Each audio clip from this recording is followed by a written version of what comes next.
오늘도 살아서 역사하시는 하나님 아버지, 이 새벽에 저희가 이곳에 있는 것은 전적으로 하나님의 긍휼과 은혜로 우리를 택하시고 불러주시고 예배자로 삼아주셨기에 오늘 저희가 여기에 있음을 고백합니다.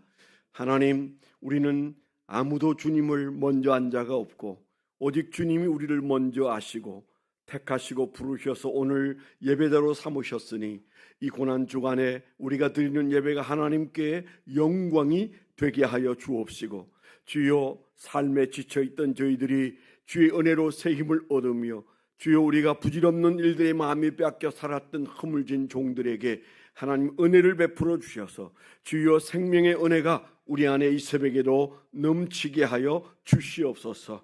예수 그리스도의 이름으로 감사하며 기도드렸습니다. 아멘. 네, 반갑습니다. 너무 어두워서 잘 안 보입니다. 일부러 저희가 좀 어둡게 하긴 했는데 지나치게 어둡네요. 네, 조금만 더 이 촉광을 올려주시면, 그래도 얼굴은 분간을 해야죠. 좌우에 계신 분 인사 한번 하시죠. 반갑습니다. 네, 반갑습니다. 네, 오늘 새벽은 이제 제가 인도하게 되었습니다. 말씀을 대하기 전에 먼저 광고를 드리려고 합니다. 잊어버릴 것 같아서 광고를 먼저 드리도록 하겠습니다. 5층에 교제를 위한 약간의 음식이 준비되어 있습니다. 어제는 여러분들이 그냥 가셔서 드시고 가신 분이 많지 않으셨어요. 그래서 여러분들이 오늘은 예배 마치고 5층에 가셔서 음식을 함께 드시면 좋을 것 같습니다. 편하게 좀 드시고 교제하시고 가시도록 그렇게 하시면 되겠습니다. 그 다음에 우리가 아름다운 길벗교회 황계찬 목사님 어머님이 어제 소천하셨다고 들었습니다. 올해 81세이신데 소천하셨어요. 그래서 여러분 그냥 기도해 주시면 되겠습니다. 저는 우리 지교회 목사님들과 함께 오전에 가서 위로 예배를 드리고 올 생각인데요.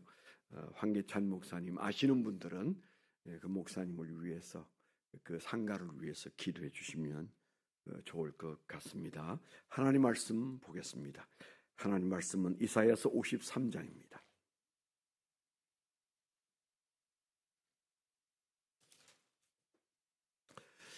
이사야서 53장 4절로 6절 말씀.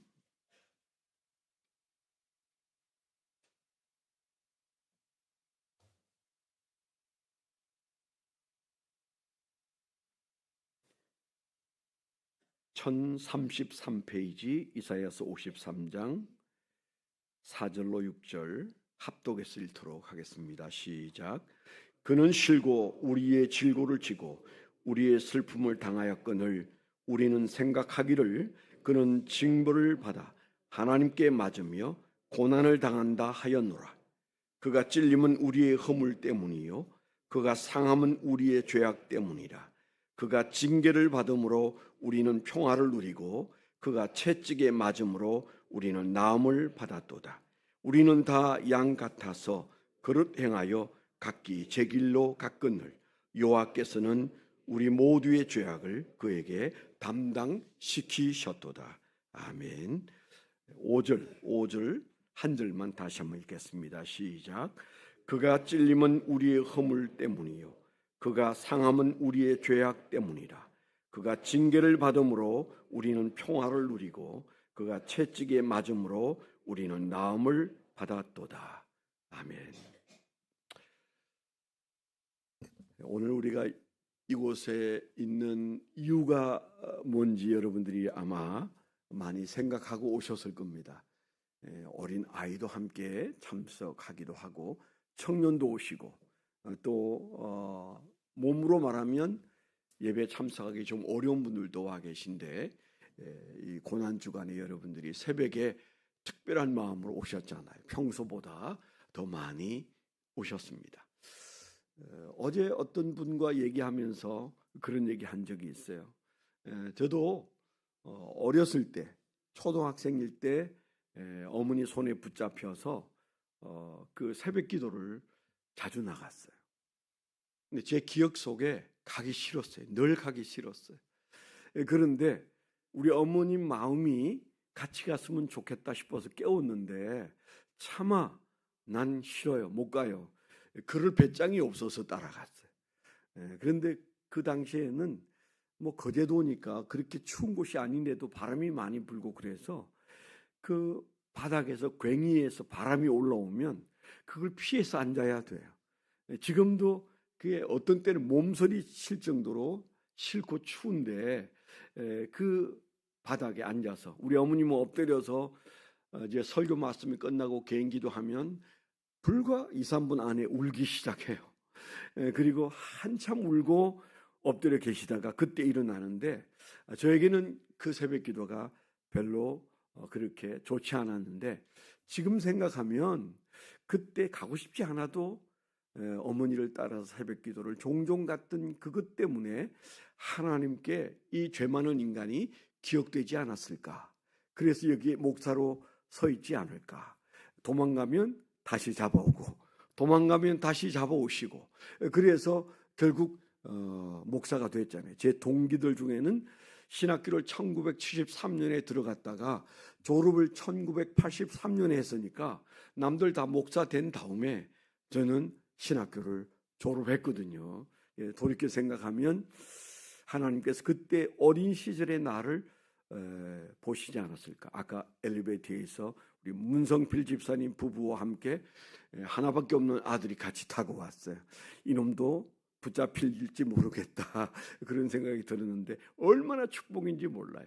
근데 제가 새벽 기도 때 탄성을 지르면서 지금도 사진이 찍히듯 기억난 게 있는데 그게 부활절 날 새벽에 저희가 이렇게 겨울을 따라서 교회를 향해서 몇백 미터를 똑바른 길을 올라가는데 그런데 어느 날 어머니 손에 붙들려서 가는데 우리 어머니도 흰 옷을 입으시고 그리고 앞서가는 사람들이 그 새벽에 계속 흰 옷이 한 줄로 마치 장례집 모습처럼 흰 옷을 입은 여인들이 한 줄처럼 이렇게 많은 사람들이 몰려서 교회를 향해서 길게 올라가는 모습을 보고는 마음에 엄청난 감동이 있었어요.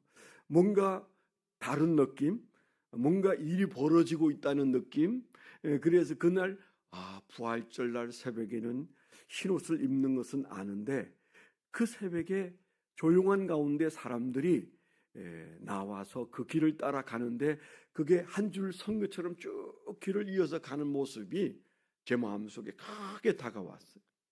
새벽에 여러분들이 이렇게 묵묵히 주의 전에 이틀째 온 모습을 보시는 하나님이 그냥 여상치 않다. 그냥 뭐 자기 좋아서 왔겠구나. 그렇게 보시지는 않으실 것 같다. 주님께서 특별하게 보신다. 그런 마음이 제 마음속에 들어서 여러분들에게 이 말씀을 드리면서 말씀을 좀 시작하려고 합니다. 우리 담임 목사님은 말씀이 아주 간략하고 담백한데 저는 좀 길게 하는 거 아시죠? 오늘 새벽에도 내일은 짧아질 겁니다. 오늘 조금 길게 할 거 각오하시고 그렇게 하시면 되겠습니다. 아무리 길어도 뭐 출근하실 시간은 방해가 없도록 할 테니까요. 우리가 새벽 기도에 나오셨는데 이 고난 주간에 우리가 나오는 이유는 바로 저 십자가 때문이에요. 저 십자가 때문에. 십자가 사건 우리가 그렇게 말하잖아요. 근데 이 세상의 사람들은 딱 세 부류예요. 저 십자가 사건, 이 고난 주간에 우리가 경험할 십자가 사건을 어떻게 받아들이는가. 딱 그게 신앙이에요. 그게 신앙을 넘어서 인생입니다. 십자가를 어떻게 생각하는가? 십자가 사건을 어떻게 받아들이는가? 그게 그 사람이고 그게 그 사람의 신앙이고 그리고 그 사람이 마지막 그 둘 결산이에요. 다 소용없어요. 돈 많아도 돈 적어도 건강해도 안 해도 잘났어도 못났어도 이 세상에서 아주 폼 잡고 살았건 루저로 살았건 다 지나갑니다. 다 지나갑니다. 잠시만 참으면 그거 아무것도 아니에요. 마치 우리가 어린 시절에 공부 잘한 아이와 못한 아이가 그저 한 40대 되면 아무 생각 없어요. 잘해봤자 자랑할 데가 없어요. 저도 공부 좀 잘했거든요. 자랑할 데가 없어, 자랑할 데가. 다행히 목사여서 여기 나와서 그때 나 좀 공부 좀 했다, 그런 말들을 혹 할 수 있을지 몰라요. 여러분 어디서 자랑합니까? 제가 여러분이 공부 몇 등 했는지 모릅니다.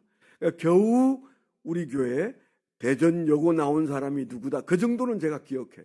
대전에 내려갔더니 그 조그마한 도시에서도 좋은 학교가 어딘지를 다 알더라고요. 그런데 이 세상에 잘난 것 못난 것 다 지나갑니다. 그런데 지나가지 않는 게 있어요. 십자가 사건을 어떻게 기억했느냐는 없어지지 않습니다. 여러분들의 그 판단이 하나님 앞에 고스란히 들고 갈 거예요. 우리가 주님 앞에 섰을 때 너가 이 세상에 사는 동안 십자가 사건을 이렇게 생각했지, 그렇게 주님께서 말씀하실 겁니다. 아니면 천사장이 그렇게 말할 거예요. 세 부류라고 제가 말씀을 드렸잖아요. 첫째는 조롱하는 자, 십자가는 조롱의 대상인 건 맞습니다. 로마인들이 자국민에게는 절대 아무리 죄가 커도 십자가 사형을 집행하지 않았다고 그러잖아요. 속국인 사람들, 그 사람들 중에서도 사람이 생각했을 때 적은 인간이 아니다, 짐승보다 못하다, 그렇게 여겨지는 사람에게만 사형을 집행하되 십자가 사형을 집행했다. 그건 많은 사람들의 조롱거리고 구경거리고 재미난 일이고 그 당사자에게는 가장 부끄러운 것이고 가장 아픈 것이 십자가 사형이었어요. 그래서 역사 이래로 지금까지 십자가 하면 조롱거리로 여기는 사람들이 이 땅에 많습니다. 두 번째 부류는 그 역사적인 사건은 인정해. 그 예수가 죽은 얘기인데 우리하고 무슨 상관이 있어? 이스라엘에서 일어났다고 말하는 2000년 전의 사건이 왜 오늘 나를 깨워서 새벽에 여기까지 불러낸 거야? 우리가 그런 생각을 가지고 있다면 두 번째 부류예요. 예수하고 상관이 없는 거죠. 그건 예수 사건이고 나하고는 아무 상관이 없다. 그게 두 번째 부류예요. 이 세상의 대부분의 사람은 예수 그리스도가 역사적인 인물인 건 내가 학교에서 배워서 알아. 그런데 그 예수 사건하고 내하고 무슨 상관이 있어? 이스라엘하고 내하고 무슨 상관이 있는 거야? 교회를 왔다 갔다 하면서도 그 사건은 역사적 사건으로 인정해 줄게. 그건 2000년 전 이스라엘 사건이고 내가 만나보지 못한 예수라는 한 청년이 불쌍하게 고통스럽게 몸부림치면서 십자가에 매달려 죽은 사건, 너무 억울해서 역사가 기억한다. 역사적 사건으로 치부하는 사람들이 얼마나 많습니까? 교회 안에도 그런 사람 많아요. 오늘 이 시간에 그런 분들은 안 계시겠지만 혹 여러분 마음속에 나 그렇게 생각하는데, 그분은 아침 8시까지 이 자리를 떠나시면 안 돼요. 기도하셔야 돼요. 절호의 기회. 그건 불행한 겁니다. 더구나 새벽에 나왔는데도 그 경지에 머물러 있다면 그건 아이든 어른이든 불행한 거예요. 바울 사도가 말한 것처럼 만일에 우리에게 예수의 죽음과 부활이 없다면 이 세상에서 가장 불쌍한 사람이다 그랬어요. 졸지에 불쌍한 사람 되는 거예요. 차라리 예수 안 믿는 게 훨씬 낫지. 교회 안 다니는 게 훨씬 낫지. 조롱하는 자와 다를 게 없을 뿐만 아니고 더 억울할 수도 있어요. 나 착하게 살았는데, 인간답게 살았는데, 교회도 들어나갔는데, 그런데 하나님 앞에 인정받지 못하는 자, 그게 두 번째 부류예요. 십자가가 중요하죠. 세 번째는 뭘까요? 이 사건은, 이 십자가 사건은 우리의 사건이고 나의 사건이다. 내 사건이고 우리의 사건이다. 2000년 전 얘기가 아니기 때문에 나는 새벽길을 걸어서 금식하며 이 한 주간을 보내고 있다. 이런 마음이 여러분 마음속에 든다면 여러분들 세 번째 부류에 해당하고 가장 우수한 인간이고 이 세상에 어떻게 살았건 여러분 성공자고 그리고 희망이 있는 사람이고 그리고 위대한 사람이 멋있게 살고 싶은 것 너머에 위대한 사람이 있다는 사실을 기억하세요. 우리는 그저 잘 살면 안 됩니다. 그렇게 살도록 만들어져 있는 존재가 아니에요. 우리는 위대한 하나님의 뜻에 의해서 태어났으면 우리의 끝이 위대해야 돼요. 얼마나 착한 일을 많이 하면 위대해질 수 있을까요? 아니, 착한 일로는 위대해질 수가 없어요. 그 나라에서 예수님을 뵐 수가 없습니다. 우리가 위대해지는 것은 다른 것 없어요. 딱 한 가지 구별 방법이 있다면 예수 십자가의 사건이 내 사건이어야 돼. 우리 사건이어야 돼. 그래서 오늘 우리가 읽은 말씀이 뭐라고 그랬어요? 그가 찔림은 우리의 허물 때문이요 그가 상함은 우리의 죄악 때문이라. 그가 징계를 받음으로 우리는 평화를 누리고 그가 채찍에 맞음으로 우리는 나음을 받았도다 그랬어요. 4절에도 그는 실로 우리의 질고를 지고 우리의 슬픔을 당하였거늘 그랬어요. 여기에 가장 중요한 단어는 우리라는 단어예요. 거기에서 예수가 이렇게 가면 그건 신자 아니에요. 조롱거리. 예수라는 인간이 그렇게 읽어도 그 사람은 예수와 아무 상관이 없어요. 어떻게 읽혀져야 된다고요? 우리로 읽혀져야 돼요. 한번 읽어보겠습니다.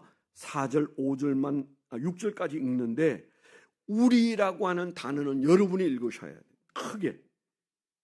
우리를 빼고는 제가 읽겠습니다. 잘 하셔야 되는데. 네. 읽습니다. 제가 쭉 읽는데 우리만 하십시오. 너무 크게, 너무 큰 목소리로 하셔야 돼. 혜니도, 이내도. 알겠죠? 읽습니다. 그는 실로 질고를 지고 슬픔을 당하였거늘 생각하기를 그는 징벌을 받아 하나님께 맞으며 고난을 당한다 하였노라. 그가 찔림은 허물 때문이요 그가 상함은 죄악 때문이라. 그가 징계를 받음으로 평화를 누리고 그가 채찍에 맞음으로 나음을 받았도다. 다 양 같아서 그릇 행하여 각기 제 길로 갔거늘 여호와께서는 모두의 죄악을 그에게 담당시키셨도다.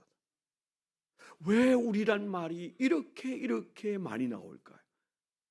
제가 종종 하는 말인데 히브리인들이나 헬라어는 반복해서 단어를 쓰기를 싫어하는 문장 구조를 가지고 있어요.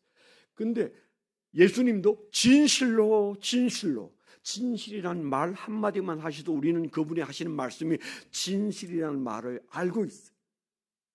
그런데 그걸 반복해서 쓸 때는 반드시 줄을 그어야 된다고 말했잖아요. 여기도 마찬가지입니다.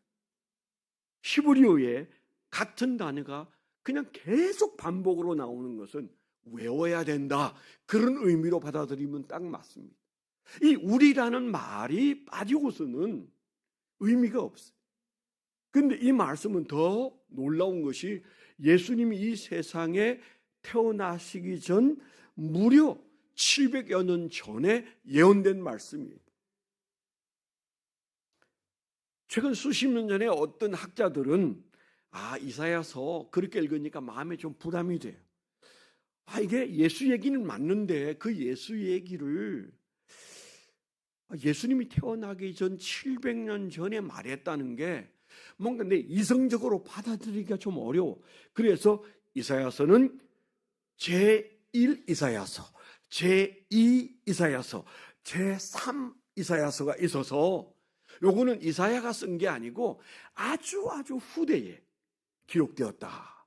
이렇게 말하는 학자들이 폰나드나 이런 사람들이 그런 말을 했는데 제가 신학교 들어갔던 1973년에는 저희 신학교에서는 그런 말이 1도 없었어요.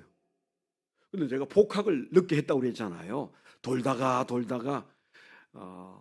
주의 종 되기보다는 주머니에 돈 넣고 다니는 게 더 좋아가지고 열심히 돈 벌다가 제가 이제 신학교에 코가 끼어서 갔더니 그때는 또 우리 신학교도 이사야서를 그렇게 말하는 학자들이 교수로 있더라고요.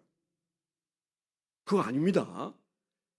심지어는 그런 말을 하는 가장 더 큰 이유가 있어요. 두 가지 이유가 있는 하나는 이사야서 44장에 고레스가 나와요. 이사야서 45장에 고레스가 나와요. 이것 때문에 못 견디는 거예요. 고레스라는 사람이 태어나기 전 150년 전에, 고레스가 누군지 아시죠? 지금 이란이 뭐예요? 페르시아잖아요. 페르시아가 1935년에 페르시아라는 말을 버리고 이란이라는 말로 나라 이름을 바꾸었어요. 그런데 그 페르시아의 우리가 잘 아는 임금이 고레스인데, 고레스는 44장에 뭐라고 되어 있어요? 그는 나의 종이다 그랬어요. 45장에는 내가 그를 기름 부어서 내 종으로 쓰고 있다 그랬어요. 근데 그 말씀은 고레스가 태어나기 전, 아니 페르시아가 나타나기 150년 전에 이사야에게서 예언되어진 내용이에요. 지금 현재 고레스와 트럼프가 한참 전쟁을 하고 있잖아요. 그렇죠? 네. 고레스는 하나님이 쓰시는, 마치 느부갓네살 왕처럼, 바벨로니아의 느부갓네살처럼 하나님이 쓰시는 하나님의 종이었어요. 믿음이 좋았어요. 제가 그 고레스의 무덤에도 가봤잖아요. 아직도 그 무덤이 아주 찬란하게 있습니다. 이란에. 그런데 그 이란이 어느 날 마호메트를 받아들여서 그들이 마호메트 교를 믿는 나라가 되고, 그리고 팔레비를 쫓아낸 다음에 지금까지 그 나라가 사람을 얼마나 많이 죽였으며, 최근에 죽은 그 독재자는 자기 백성을 총으로 4만 명을 죽여버렸어요. 불과 두세 달 전에. 그래서 저 전쟁이 일어난 거잖아요. 어떻게 자기 백성을 4만 명이나 다 그냥 총으로 죽여버려요? 아니, 대명청지 이런 나라에. 그래서 이란은 이제 종말을 구하는데 역사의 대변화가 일어나고 있어요. 기도하셔야 돼요. 이 고난 주간에 우리는 세계 역사가 이제 레짐 체인지가 일어나고 있구나. 뭐 트럼프 얘기하는 거 아니에요. 우리가 역사를 보면 지금 역사가 큰 변혁을 일으키고 있구나. 수백 년 만에 일어나는 큰 변화가 일어나고 있구나. 이게 그냥 단순한 석유 전쟁도 아니고 땅 뺏기도 아니고 하나님이 개입하고 있구나. 여러분, 그게 보여야 예수 믿는 사람이에요. 전쟁은 하나님 없이는 단 하나도 일어날 수가 없어요. 어떤 전쟁이든. 그런 측면에서 바로 그 고레서가 태어나기 전, 아니 고레서가 페르시아를 통해서 바벨론을 먹어버리기 전, 그때 이사야를 통해서 그 예언이 일어나니까 사람들이 못 견디는, 이성적인 사람들이 못 견디는, 그 하나님이 그런 예언을 하셨다, 이사야를 통해서, 그 말을 하기가 너무 싫은 거예요. 그래서 뭐예요? 이사야서는 제1 이사야, 제3 이사야. 잘 보시면 요즘 신학을 공부한 사람은 그렇게 알고 있어요. 목사님들도. 저같이 오래전에 신학을 한 사람은 무슨 소리야, 그 말도 안 되는 소리 하지 마. 고레서 얘기도 하나님이 고레서가 태어나기 전에 분명히 그 이름을 이사야서에 쓰셨고, 이사야서 53장도 예수님이 이 세상에 오시기 전에 메시아가 어떻게 오셔서 어떻게 살다가 어떻게 죽을 것인지 말씀하셨다. 그래서 예언이잖아요. 아니, 그게 예언이 아니면 성경을 우리가 왜 읽어요? 그걸 왜 외우느냐고. 그런 측면에서 예수님이 오시기 전 700년 전쯤에 이사야가, 누가 읽어도 이 성경을 읽으면, 교회를 한 번만 가본 사람은 이거 예수님 얘기네, 오이고 이 예수님에 대한 예언을 한 거구나. 그래서 이 역사 속에요, 이 53장을 읽고 예수 믿은 사람이 어마어마하게 많아. 예수 믿는 것을 비방하기 위해서 읽던 사람도 이 대목에 오면 무릎을 꿇어버려. 이 예언 앞에, 이야, 예수님은 그렇게 오시게 되어 있었던 분이 그렇게 오셨는데, 그분이 지금 나의 죄를 용서받고 내가 하나님의 자녀가 될 수 있는 유일한 길을 열기 위하여 죽어야만 사는 길을 그분이 내셨구나. 그분이 죽어야만 내가 살게 만드셨구나. 그분의 고통은 바로 나를 위한 것이었구나. 그분이 찢긴 것은 내가 낫기 위해서, 내가 살아나기 위해서, 내 생명이 다시 되살아나기 위해서 일어난 일이었구나. 이 사실을 누구든 영으로 깨닫는 거예요. 오늘 말씀이 그런 말씀이잖아요. 그래서 고난주간은 예수 사건이 조롱의 대상도 되어서는 안 되고, 예수 사건으로 끝나서는 더더욱 안 되고, 여기까지 왔다면 저와 여러분들은 울려고 애쓰지 않아도 나를 위해서 찢기신 주님을 생각하면 눈물이 닿아야 되고, 올 때는 좀 여러분들이 힘들게 왔을지라도 갈 때는 너무 큰 감격과 은혜를 가지고 내가 이렇게 대접받는 존재이구나, 내가 이렇게 하나님의 관심 속에 사는 존재이구나, 우리가 그 사실을 깨달아야만 사실은 고난주간을 잘 사는 것이고, 그리고 남은 세상, 전쟁이 올지 무슨 고난이 올지, 어떤 위험이 있을지, 어떤 환난이 있을지, 어떤 질병이 있을지 우리가 알지 못하는 사건 속에 살고 있음에도 불구하고 넉넉히 이길 수 있는 그런 믿음으로 무장되게 될 줄 믿습니다. 그런 의미에서 오늘 말씀을 다시 한번 보면, 그는 실로 우리의 질고를 졌다, 우리의 슬픔을 당하였고, 우리는 그분을 저분이 죄가 많아서 벌을 받는구나 라고 생각하는데, 나의 문제 때문에 고난을 당하는 것이고, 5절에는 예수님이 찔린 것은 나의 허물 때문이고, 예수님이 상한 것은 나의 죄악 때문이고, 예수님이 징계를 받은 것은 우리의 평화를 위해서 징계를 받으시고, 예수님이 채찍에 맞으신 것은 나를 치료하기 위한 것이다. 성경에 그렇게 되어 있잖아요. 대단한 말씀입니다. 그렇기 때문에 우리가 마음속에 기억해야 할 것은, 그분은 담당하셨구나, 나를 담당하셨구나. 내가 가야 할 죄인된 길에서 겪어야 될 그 공의로우신 하나님 앞에 내가 죽어야 할 인간인데, 그분이, 예수님이 매 맞고 죽으셨구나, 그분이 나를 담당하셨구나. 우리가 이 사실을 기억하는 것이 바로 오늘 우리가 여기에 있는 이유인 것입니다. 그래서 이 담당한다라는 단어는 파가라는 단어인데, 짐을 지웠다 그런 말입니다. 짐을 지우신 거예요.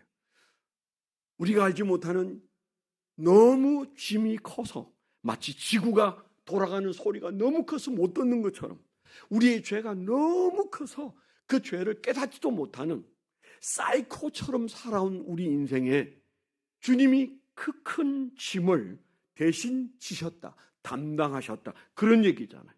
나의 질고를 담당하시고, 나의 죄악을 담당하시고, 그리고 나를 치료하기 위하여 그분이 채찍을 맞으신 사실, 담당하신 주님 앞에서 오늘 새벽에 우리가 기억할 게 뭐가 있을까요? 보은해야 돼요. 우리가 사람을 말할 때 짐승보다 못한 인간, 우리가 그렇게 말하잖아요. 그럼 뭐 어떻다는 거예요? 짐승도 자기에게 먹을 것을 주는 자에게 꼬리를 흔드는데, 그런데 인간이 은혜를 잊으면 그건 인간도 아니에요. 이 세상에 90% 이상의 사람들은 예수에 대하여, 예수님 은혜가 감사합니다, 나를 살려주셔서 감사합니다, 내가 하나님 자녀가 될 수 있는 길을 내셔서 감사합니다, 이렇게 말하는 사람이 몇 명일까요? 90% 이상이 예수에 대하여 담당해 주셨다는 사실도 잊고 있고, 그래서 당연히 보응을 못해요. 그 은혜를 갚아야 되겠다, 그런 마음을 못 갖는 거예요. 우리 교회에서 옛날에 보면 신장이 망가졌는데 어머니가 그 아들에게 신장을 탁 내어줘서 그 신장을 대신 달았는데, 얼마 후에 그만 그 신장이 고장나서 사용을 못하게 되는데 얼마나 우는지 몰라. 우리 엄마가 준 신장인데, 우리 엄마가 내게 턱 내어준 콩팥 한쪽인데, 그걸 내가 간수를 잘 못해가지고 내가 그걸 망가뜨려서 다시 투석을 받는 것 너무너무 속상하다. 제가 갔었는데 끝도 없이 울더라고. 엄마가 준 콩팥 한 짝을 그가 잘 간수하지 못한 때문에 두고두고 슬퍼하고 우는 사람을 생각해 보세요. 예수님이 그 몸 전체를 우리에게 내어주셨는데 우리 마음속에 보온할 마음이 크게 일어나지 않는 것은 우리 안에 뭐예요? 깨달음이 없고 은혜가 없기 때문에. 그걸 위해서 금식하고 그걸 위해서 여러분 새벽마다 나오고 그걸 위해서 여러분들이 기도하셔야 돼요. 어떻게 보온해야 될까요? 간단하게 세 가지를 말씀드리겠습니다. 첫째는요, 기억해야 합니다. 구약 성경 내내 나와 있는 수많은 말씀들, 제가 사실은 준비를 해왔는데 말이 길어서 여러분들이 보여드리지 못하는데 에덴 동산부터 시작해서 이사야서 53장에 이르기까지 구약은 전체가 다 뭘 얘기하는가 하면 하나님이 어떻게 우리를 사랑하셔서 예수님을 보내셔서 우리의 죄를 해결하기 위하여 그 아들을 죽이신 얘기. 제가 큰 사건만 뽑아보니까 여러분들이 알고 있는 것만 해도 10가지가 넘어요. 그걸 말하고 싶으신 하나님의 마음이 뭐예요? 너희가 기억했으면 좋겠다. 내가 어떤 마음으로 내 아들을 보내어서 십자가에 매달려 죽게 했는지, 그냥 어느 날 우연히 정치적으로 죽은 게 아니라 저 창세기부터 말라기까지 내가 쓰고 또 쓴 내용이 내 아들이 너희를 위해서 죽는 얘기를 미리 쓰지 않았느냐, 그 얘기를 하고 있어요. 특별히 53장에 있는 말씀이 그 얘기잖아요. 그럼 뭐 해야 돼요? 하나님의 마음을 가지려면 기억해야 합니다. 아, 하나님은 그렇게 하셨고, 아, 예수님은 그렇게 하셨구나. 아, 선지자들은 그걸 이렇게 말해 주었구나. 기억하셔야 돼요. 두 번째는요, 자유해야 돼요. 예수님이 죽으신 그 예수님 자리는 예수님의 가치를 살려내야 돼요. 예수 믿고도 예수님이 나를 위해서 죽으시기까지 하셔서 나를 살려냈는데도 사는 게 지지부진하면 그건 부끄러운 거예요. 왜요? 우리가 예수 믿은 다음에 예수를 안 다음부터는 예수님이 나를 살리신 사실 앞에는 우리가 누구예요? 예수님 자리예요. 아멘? 예수님 자리예요. 어떤 사람이 그래서 이거 싹 다 이걸 분해해가지고 원소로 팔면 just $2 2불밖에 안 된다고 그래서 2불밖에. 이 몸을 해체해가지고 그걸 원료로 만들어서 넘기면 2불밖에 못 받아요. 불과 3,000원밖에 안 돼. 3,000원짜리. 그런데 우리는 3,000원짜리가 아니에요. 예수님의 가치를 지니고 있어요. 그분이 죽고 내가 살았으니까 예수님 짤이에요. 아멘. 그렇다면 우리는 다르게 살아야 되는데 다르게 살려고 애쓰지 마세요. 내가 노력해가지고 다르게 살려고 하는 게 아니에요. 인정만 하면 예수님의 능력이 우리에게 나타나는 성령의 역사가 일어나는 줄 믿습니다. 예수님 짤이에요. 예수님 짤이가 되려고 애쓰지 마요. 예수님 짤이가 돼버렸어. 대단한 존재가 돼버렸어. 그럼 뭐 해야 돼요? 내가 예수님 짤인데, 주님, 성령님, 하나님, 제가 예수님 짤인 걸 잊고 살았습니다. 내가 그냥 그런 존재가 아니군요. 내 안에서 역사하시는 성령님이 내 인생을 붙잡아 이끌어 주시면 예수님 자리로 살게 될 줄 믿습니다. 아멘. 그래서 성경 어디에 네 힘으로 살아라는 말씀이 있어요. 성령의 능력으로 살으라고 그랬잖아요. 왜 성령의 능력은 사용하지 않아요? 예수님 자리가 마치 좋은 벤츠차에, 아까 제 앞에 벤츠차가 가는데 그게 우리 교인의 차더라. 그 벤츠차가 멋있는 차고 비싼 차인데 기름이 없으면 그거 네 아까하고 똑같은 거예요. 네 아까라고 그러는 게 맞나? 수리하고 똑같아요. 예수 믿는데 그렇게 사는 사람이 많아요. 부끄러워해요. 내가 예수님 짤이면 성령의 능력으로 산다. 그게 뭐예요? 자유예요. 이 자유가 우리 안에 있어야 돼요. 우리의 평화를 위하여 주님이 죽으셨으니까요. 마지막 세 번째는 예수님처럼 담당해야 돼요. 예수님이 담당하셨으니까 그 제자된 우리가 기량을 키워서 담당해야 돼. 그럴 때 예수의 제자의 모습이 나오는 겁니다. 여러분, 오늘 조금 길게 했습니다마는 이제 체면이 없어서 그 정도 하고 마쳐야 돼요. 네, 여러분들이 간식도 드시고 가셔야 되니까 찬송 하나 하고 이제 제가 축도하며 여러분들이 짧게 기도하시고 아침을 함께 나누시면 좋겠는데, 만왕의 왕 내 주께서 151장인데요. 이 찬송이 아까 제가 말씀을 드린 내용이 그 안에 있어요. 만왕의 왕 내 주께서 왜 고초 당했나, 이 벌레 같은 날 위에 그 보혈 흘렸네. 1절만 3번 부르고 제가 축도하고 여러분 개인 기도하시도록 하겠습니다. 151장.